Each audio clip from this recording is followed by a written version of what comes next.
ఓం శాంతి 25/3/2026 సాకార ఈశ్వరీయ మధుర మహావాక్యాలు. మధురమైన పిల్లలారా, మీరు మహావీరులు. మాయ కలిగించే తుఫానులకు మీరు భయపడరాదు. ఒక్క తండ్రి తప్ప ఇతరులెవ్వరినీ లెక్క చెయ్యక తప్పక పవిత్రంగా అవ్వాలి. ప్రశ్న: పిల్లలలో ఏ ధైర్యం ఉంటే చాలా ఉన్నత పదవిని పొందగలరు? జవాబు: శ్రీమతమును అనుసరిస్తూ పవిత్రంగా అయ్యే ధైర్యం. శివబాబా చెప్పినట్టు నడుచుకుంటూ ఉండాలి. పవిత్రంగా అయ్యే ధైర్యం కూడా బాబా ఇస్తూ ఉన్నారు కదా. పవిత్రంగా కావాలి. ఎన్ని గొడవలు జరిగినా, బాధలు సహించాల్సి వచ్చినా పవిత్రంగా అయ్యేందుకు తండ్రి ఏ శ్రేష్ఠ మతమును ఇచ్చారో దానిని నిరంతరము అనుసరిస్తూ ఉంటే చాలా ఉన్నత పదవిని పొందగలరు. ఏ విషయంలోనూ భయపడరాదు. ఏమి జరిగినా నథింగ్ న్యూ, ఏది క్రొత్తది కాదు. పాట: భోలానాథుడికి ఎవ్వరూ సాటి లేరు. ఓం శాంతి. ఇది భక్తి మార్గం వారి పాట. జ్ఞాన మార్గంలో పాటలు మొదలైన వాటి అవసరం లేదు. ఎందుకంటే తండ్రి నుండి మనకు అనంతమైన వారసత్వం దొరుకుతుంది అని గాయనం చేయబడింది. భక్తి మార్గంలోని ఆచారాలు, పద్ధతులు ఇందులో రాజాలవు. పిల్లలు కవిత్వము మొదలైనవి తయారు చేస్తారు, కానీ అవి ఇతరులకు వినిపించేందుకు దాని అర్థం కూడా మీరు తెలిపించినంత వరకు ఇతరులకు అర్థము కాదు. ఇప్పుడు పిల్లలైన మీకు తండ్రి లభించారు, అందువలన సంతోష పాదరస మీటర్ పైకి ఎక్కాలి. తండ్రి మనకి 84 జన్మల చక్ర జ్ఞానం కూడా వినిపించారు. ఇప్పుడు మనం స్వదర్శన చక్రధారులుగా అయ్యాము అని సంతోషంగా ఉండాలి. తండ్రి నుండి విష్ణుపురాన్ని వారసత్వంగా తీసుకుంటూ ఉన్నాం. నిశ్చయ బుద్ధి కలవారే విజయం పొందుతారు. ఎవరికి నిశ్చయం ఉంటుందో వారు తప్పకుండా సత్యుగంలోకైతే వస్తారు. అందువలన తండ్రిని అనుసరించేందుకు పిల్లలు సదా సంతోషంగా ఉండాలి. నిరాకార శివబాబా ఇతడిలో ప్రవేశించినప్పటి నుండి చాలా గలాటాలు జరిగాయి అని పిల్లలైన మీకు తెలుసు. పవిత్రత విషయంలో చాలా గొడవలు జరిగాయి. పిల్లలు పెద్దవారవుతూనే త్వరగా వివాహం చేసుకోండి, వివాహం లేకుంటే పని ఎలా జరుగుతుంది అని అంటారు. భలే మనుషులు గీత చదువుతూనే ఉంటారు, కానీ దానిని ఏమీ అర్థం చేసుకోరు. ఈ బాబాకు అందరికంటే ఎక్కువగా చదివే అభ్యాసం ఉండేది. బ్రహ్మబాబాకు ఒక్కరోజు కూడా గీతను చదవడం మిస్ చేసేవారు కాదు. గీతా భగవానుడు శివుడని తెలిసిన తర్వాత నేను విశ్వానికి యజమానిగా అవుతాను అనే నశలో ఉండేవారు. ఇది శివ భగవాను వాచైన పవిత్రత పై చాలా హంగామా జరిగింది. ఇందులో ధైర్యం కావాలి కదా. మహావీరులు, మహావీర వనితలు మీరే. ఒక్కరిని తప్ప ఇతరులెవ్వరినీ లెక్క పెట్టే అవసరం లేదు. ఎందుకంటే విశ్వ అధినేత మన తండ్రి చెప్తూ ఉన్నారు. పురుషుడు రచయిత, భర్త రచయిత స్వయంగా పావనమైతే రచనను కూడా పావనంగా చేస్తారు. ఈ విషయం పైననే చాలామందితో జగడాలు నడిచాయి. గొప్ప గొప్ప కుటుంబంలోని వారు బయటకు వచ్చేసారు, ఎవరినీ లెక్క చేయలేదు. భాగ్యములో లేని వారు అర్థం కూడా చేసుకోలేరు. పవిత్రంగా ఉండాలి అనుకుంటే ఉండు, లేకుంటే వెళ్ళి మీ ఏర్పాట్లు మీరు చేసుకోండి అని మీరు చెప్పాలి. ఇలా మాట్లాడటానికి తల్లి తండ్రికి ధైర్యం కావాలి కదా. బాబా ముందు చాలా గలాటాలు జరిగాయి. బాబా ఎప్పుడైనా చింతించడం చూశారా? అమెరికా వరకు వార్తాపత్రికలలో ప్రచురించారు. నథింగ్ న్యూ, క్రొత్త వార్త ఏమీ కాదు, కల్పం క్రిందట జరిగింది. ఇందులో భయపడే విషయమే లేదు. మనము మన తండ్రి నుండి వారసత్వం తీసుకోవాలి. మన రచనను అంటే పిల్లలను కూడా రక్షించాలి. ఈ సమయంలో సృష్టి అంతా పతితం అయిపోయింది అని తండ్రికి తెలుసు. నేనే అందరినీ పవిత్రంగా చేయాలి. తండ్రిని అందరూ ఓ పతిత పావన ముక్తిదాత రండి అని పిలుస్తారు. కనుక వారికే జాలి కలుగుతుంది. వారు దయా హృదయులు కదా. తండ్రి తెలిపిస్తూ ఉన్నారు, పిల్లలు ఏ విషయంలోనూ భయపడకండి. భయపడితే ఇంత ఉన్నత పదవి పొందలేరు. మాతలపైన అత్యాచారాలు జరుగుతాయి. ద్రౌపదిని అవమానపరచడం దీనికి గుర్తు. వివస్త్రలుగా అవ్వడం నుండి తండ్రి 21 జన్మలకు రక్షించారు. ప్రపంచానికి ఈ విషయాలు ఏవీ తెలియవు. ఈ సృష్టి పతిత పురాతన సృష్టిగా అయ్యే తీరాలి. ప్రతి వస్తువు క్రొత్త నుండి పాతదయ్యి తీరాలి. పాత ఇంటిని వదిలే తీరాలి. నూతన ప్రపంచం బంగారు యుగం, పాత ప్రపంచం ఇనుప యుగం. ప్రపంచం సదా ఒకే విధంగా ఉండదు. ఇది సృష్టి చక్రం అని పిల్లలైనా మీకు తెలుసు. దేవీ దేవతల రాజ్యం మళ్ళీ స్థాపన అవుతూ ఉంది. తండ్రి కూడా అంటున్నారు, మీకు మళ్ళీ గీతా జ్ఞానాన్ని వినిపిస్తూ ఉన్నాను. ఇక్కడ రావణ రాజ్యంలో దుఃఖం ఉంది. రామరాజ్యం అని దేనిని అంటారో ఎవ్వరికీ తెలియదు. తండ్రి అంటూ ఉన్నారు, నేను స్వర్గము లేక రామరాజ్యాన్ని స్థాపన చేసేందుకు వచ్చాను. పిల్లలైన మీరు అనేక సార్లు రాజ్యం తీసుకున్నారు, మళ్ళీ పోగొట్టుకున్నారు. ఇది అందరి బుద్ధిలో ఉంది. 21 జన్మలు మీరు సత్యుగంలో ఉంటారు. దానిని 21 తరాలు అని అంటారు. అనగా వృద్ధ అవస్థ వచ్చినప్పుడు శరీరాన్ని వదిలేస్తారు. అకాల మృత్యు ఎప్పుడూ జరగదు. ఇప్పుడు త్రికాలదర్శులుగా అయ్యారు. శివబాబా ఎవరో మీకు తెలుసు. శివుడి మందిరాలు అనేకం నిర్మించారు. ఇంటిలో కూడా మూర్తులను ఉంచుకోవచ్చు కదా. కానీ భక్తి మార్గం కూడా డ్రామాలో నిశ్చితమై ఉంది. బుద్ధితో పని తీసుకోవాలి. కృష్ణుడిని లేక శివుడి మూర్తిని ఇంటిలో కూడా ఉంచుకోవచ్చు. వస్తువు ఒక్కటే కదా. అయితే ఇంత దూరాలకు ఎందుకు వెళ్తారు?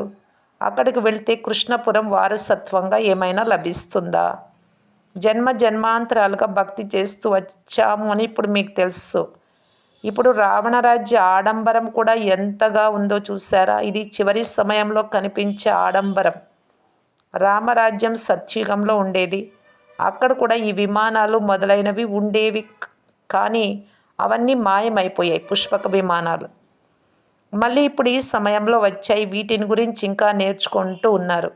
ఎవరు నేర్చుకుంటారో వారు ఆ సంస్కారాలు స్వర్గంలోకి తీసుకెళ్తారు. అక్కడికి వచ్చి మళ్ళీ విమానాలు తయారు చేస్తారు. ఇది భవిష్యత్తులో మీకు సుఖం ఇచ్చే వస్తువు. ఈ సైన్స్ మీకు తర్వాత పనికి వస్తుంది. ఇప్పుడు ఈ సైన్స్ దుఃఖం ఇచ్చేందుకు నిమిత్తమై ఉంది. అక్కడ సుఖం ఇస్తుంది. ఇప్పుడు స్థాపన జరుగుతూ ఉంది. తండ్రి నూతన ప్రపంచం కొరకు రాజధానిని స్థాపన చేస్తున్నారు. అందుకు పిల్లలైన మీరు మహావీరులుగా అవ్వాలి. ప్రపంచంలోని వారికి భగవంతుడు వచ్చారు అని తెలియదు. తండ్రి అంటున్నారు, గృహస్థ వ్యవహారంలో ఉంటూ కమల పుష్ప సమానం పవిత్రంగా ఉండండి. ఇందులో భయపడే మాటే లేదు. ఒకవేళ తిడితే తిడతారు. బ్రహ్మ కూడా ఎంతగా తిట్లు తిన్నారు. దీనినే శ్రీకృష్ణుడు తిట్లు తిన్నాడు అని చూపిస్తారు. కానీ కృష్ణుడు తిట్లు తినడు. స్వర్గం అది. కలియుగంలోనే తిట్లు తింటారు. ఇప్పుడు మీకున్న రూపం మళ్ళీ కల్పం తర్వాత ఈ సమయంలోనే ఉంటుంది. ఈ రూపం మధ్యలో మళ్ళీ రాదు. జన్మ తర్వాత జన్మలో రూపం మారిపోతూ ఉంటుంది. ఇది తయారైన డ్రామా. 84 జన్మలలో ఏ ముఖ కవళికలతో ఫీచర్స్ ఉంటాయో, రూపురేఖలు, అవే మళ్ళీ మళ్ళీ వస్తూ ఉంటాయి. ఒక జన్మకు ఉండే ముఖం ఇంకొక జన్మకు ఉండదు. అంటే శరీరాలు మారుతూ వస్తాయి. బ్రహ్మబాబాకు ఇప్పుడున్న రూపురేఖలు మారి మరో జన్మలో ఇతడికి లక్ష్మీనారాయణల రూపురేఖలు ఏర్పడతాయి. ఇప్పుడు మీ బుద్ధికి పడిన తాళాలు తెరవబడ్డాయి. ఇది క్రొత్త విషయం. బాబా కూడా క్రొత్త వారే. వారు వినిపించే విషయాలు కూడా క్రొత్తవే. ఈ విషయాలు త్వరగా ఎవ్వరికీ అర్థం కావు. అదృష్టంలో ఉంటే కొద్దిగా అర్థం చేసుకుంటారు. ఇవి నూతన విషయాలు. మహావీరులు అనగా ఎన్ని తుఫానులు వచ్చినా కదలని వారు. ఇంకా ఆ స్థితి రాలేదు, కానీ తప్పకుండా వస్తుంది. మహావీరులు ఏ తుఫానులకు భయపడరు. ఆ స్థితి చివరిలో వస్తుంది. అందుకే అతీంద్రియ సుఖం గురించి గోపికలను అడగండి అనే గాయనం ఉంది. పిల్లలైన మిమ్మలను స్వర్గానికి అర్హులుగా చేసేందుకు వచ్చారు. కల్పక్రితం వలె నరకం వినాశనం అయ్యే తీరాలి. సత్యుగంలో ఒకే ధర్మం ఉంటుంది. ఏకత్వమునే కోరుకుంటారు. ఒకే ధర్మం, ఏకత్వం ఉండాలి అని అంటారు. రామరాజ్యం, రావణ రాజ్యం వేర్వేరుగా ఉంటాయి అని కూడా ఎవ్వరికీ తెలియదు. ఇప్పుడు తండ్రిపై పూర్తిగా నిశ్చయం ఉంటే శ్రీమతమును అనుసరించాలి. ప్రతి ఒక్కరి నాడి చూడబడుతుంది. దాని ప్రకారం సలహా కూడా ఇవ్వబడుతుంది, వారి బుద్ధిని అనుసరించి. బాబా కూడా పిల్లలతో అంటున్నారు, వివాహం చేసుకోవాలి అనుకుంటే వెళ్ళి చేసుకోండి. బంధుమిత్రులు మీకు చాలామంది ఉన్నారు. వారు పెళ్లి చేస్తారు.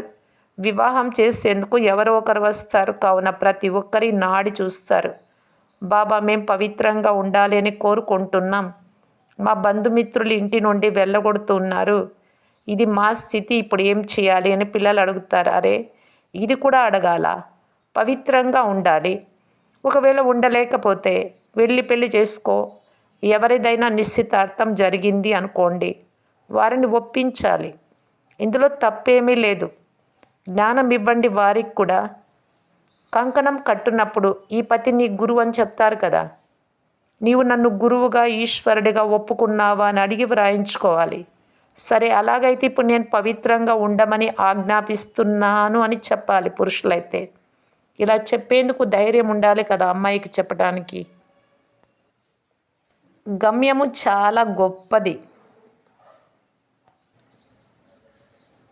ప్రాప్తి చాలా శ్రేష్టమైనది. ప్రాప్తిని గూర్చి తెలియనప్పుడు పవిత్రంగా ఉంటారు. ప్రాప్తిని గూర్చి తెలియనప్పుడు కామాగ్ని అంటుకుంటుంది. ప్రాప్తి గుర్తు ఉండదు. తండ్రి అంటున్నారు, ఇంత గొప్ప ప్రాప్తి కలుగుతూ ఉంటే ఒక్క జన్మలో పవిత్రంగా ఉండడం అదేమంత పెద్ద విషయం. నేను మీ పతిని ఈశ్వరుడను, నా ఆజ్ఞానుసారం పవిత్రంగా ఉండాలి అని వ్రాయించుకోండి.